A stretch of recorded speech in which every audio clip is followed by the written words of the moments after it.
Padahal tulisannya itu sudah menyinggung orang lain, perasaan orang lain, merusak nama baik orang lain, memfitnah, mencemarkan nama baik. Sebagaimana pepatah mengatakan, bagai lidah tak bertulang, tak terbatas kata-kata. Lain di bibir, lain di hati.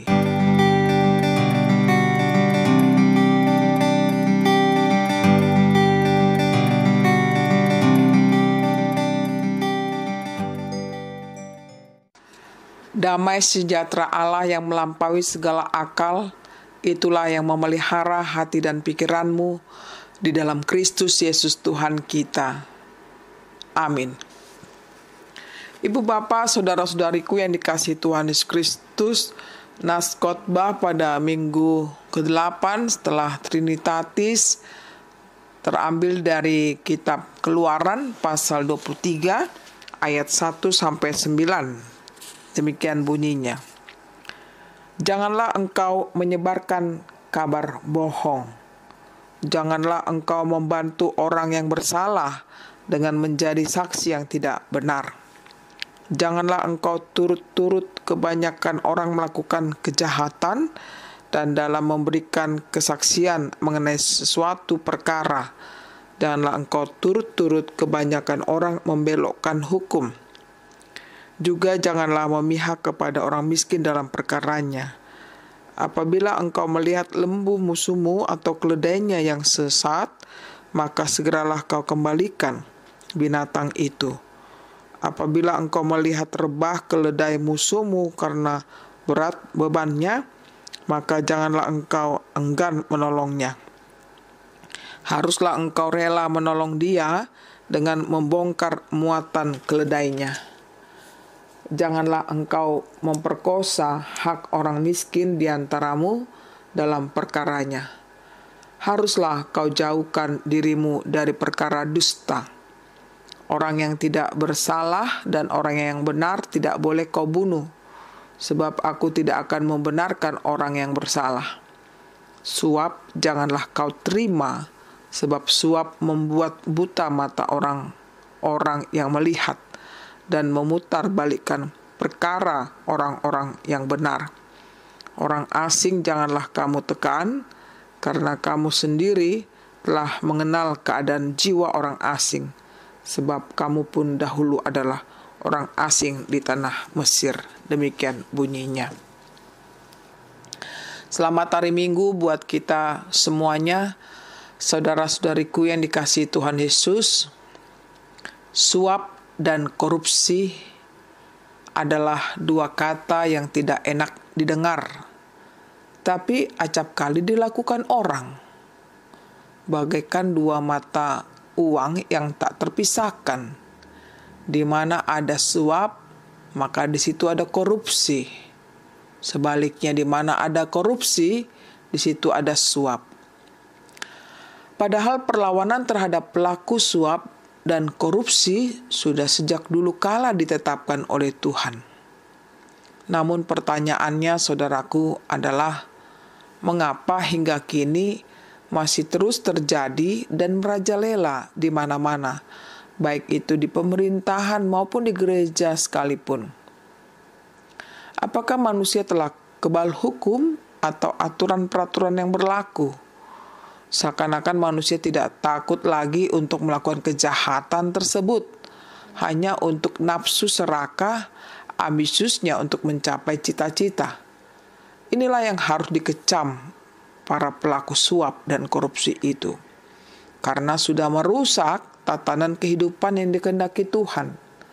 Sebagaimana bangsa Israel yang telah diselamatkan Tuhan dari perbudakan di Mesir.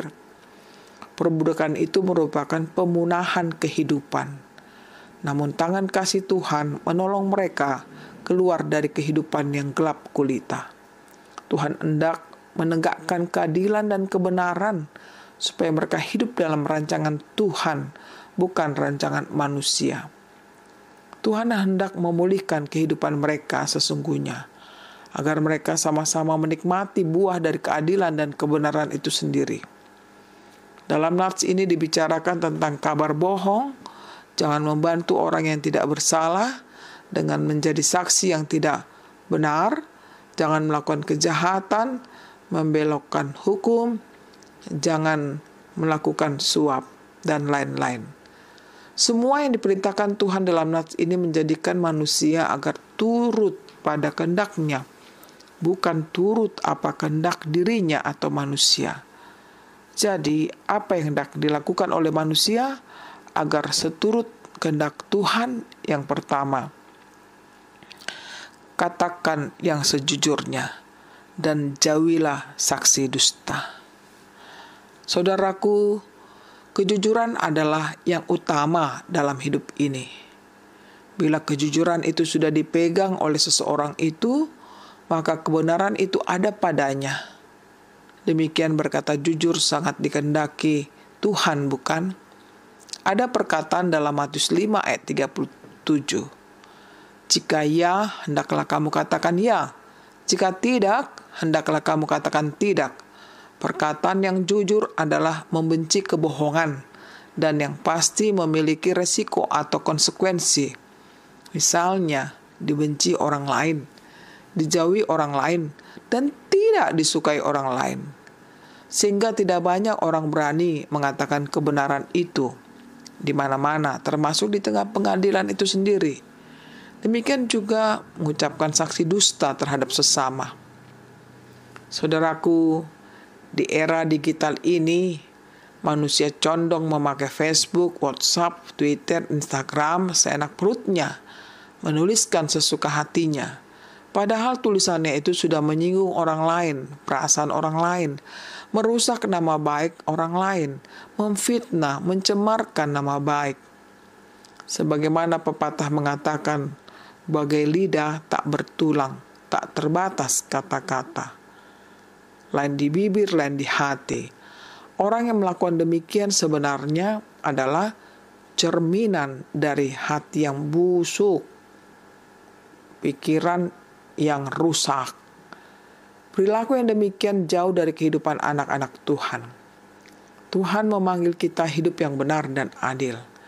Bila ada di antara kita melakukan ketidakjujuran dan berkata dusta, agar tidak melakukannya lagi, karena perlakuan demikian sangat bertentangan dengan hukum kasih Tuhan. Yang kedua, menolong sesama. Saudaraku, betapa luar biasanya peraturan yang ditetapkan Tuhan pada ayat 4-5, yakni implementasi kasih sesama sampai hal yang sekecil-kecilnya digambarkan di sini. Sampai-sampai lembu musuh atau keledainya yang sesat ikut diperhatikan, membawanya kembali. Demikian juga membantu meningkatkan berat beban yang dipikul oleh keledai musuh. Dari uraian di atas, saudaraku, maka dapatlah disimpulkan agar kita mengasihi sesama dan musuh sekalipun. Inilah yang sulit untuk dilakukan. Sedangkan mengasihi sesama yang sudah satu perut sekalipun, bersaudara, belum bisa sepenuhnya mengasihi mereka. Apalagi musuh itu sendiri. Mengapa ini penting dilakukan? Karena kita mengasihi orangnya, bukan kesalahannya. Perilaku kita tidak boleh dipengaruhi oleh kebencian dan permusuhan terhadap orang lain yang sedang membutuhkan pertolongan. Sebagaimana Kristus mengasihi kita dengan tanpa pamrih, Kristus telah menebus dosa-dosa kita agar hidup kita dalam damai. Kita bisa lihat dalam Matius 5 ayat 9. Yang ketiga, lindungilah hak orang miskin. Masalah kemiskinan tidak pernah berhenti dari permukaan bumi, bukan? Pertanyaannya, mengapa demikian? Ada beberapa faktor penyebab. Sumber penghasilan tidak stabil, keuangan tidak terencana, tingkat pendidikan rendah, keterampilan kurang memadai, pasrah dengan keadaan. Untuk mengatasinya maka dibutuhkan keseriusan pemerintah mengangkat hak orang miskin.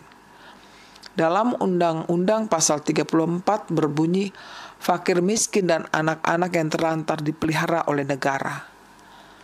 Salah satu haknya adalah memperoleh pelayanan perumahan yang layak dan sehat. Namun pertanyaan, Mengapa masih banyak anak-anak jalanan, orang-orang gelandangan tidur di emper-emper toko? Mereka tidak memiliki pekerjaan sebagaimana orang lain yang memiliki pekerjaan. Oleh karena itu, diperlukan kehadiran gereja bagi orang miskin, agar hidup mereka tidak miskin lagi. Keempat, jauhkanlah suap dan korupsi. Jauhkan suap dan korupsi. Sebagaimana topik minggu ini agar melawan suap dan korupsi. Sebagai jemaat yang taat pada firman Tuhan, maka berjuang melawan suap dan korupsi. Melihat perkembangan korupsi di Indonesia semakin meningkat, bagi banyak orang korupsi bukan lagi merupakan pelanggaran hukum, melainkan sudah menjadi kebiasaan.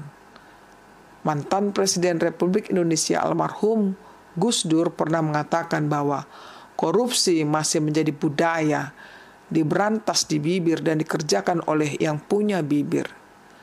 Tepat sekali pernyataan itu, karena praktek korupsi utamanya adalah suap. Oleh karenanya, marilah saudaraku kita menolak pelaku suap dan korupsi dari diri kita sendiri dan orang lain. Tindakan suap dan korupsi adalah tindakan kejahatan yang bertentangan firman Tuhan. Amin. Marilah kita berdoa. Ya Tuhan, ajarlah kami untuk menjunjung tinggi kebenaran dan keadilan sesuai dengan firman-Mu saja, agar kehidupan kami dipenuhi dengan damai, aman, dan sejahtera. Tuhan, lindungilah kami dari orang-orang yang menyusahkan hidup kami. Kiranya Tuhan turut serta menolong para pemerintah kami untuk memberantas pelaku suap dan korupsi yang terutama beredar di tengah-tengah Indonesia ini. Kami juga mau Tuhan untuk Engkau perbaharui agar hidup kami jauh daripada suap dan korupsi. Namun hidup kami adalah menolong sesama kami, mengasihi sesama kami, dan mengampuni sesama kami. Inilah doa kami dalam Yesus Tuhan kami. Dengarlah ya Tuhan. Amin.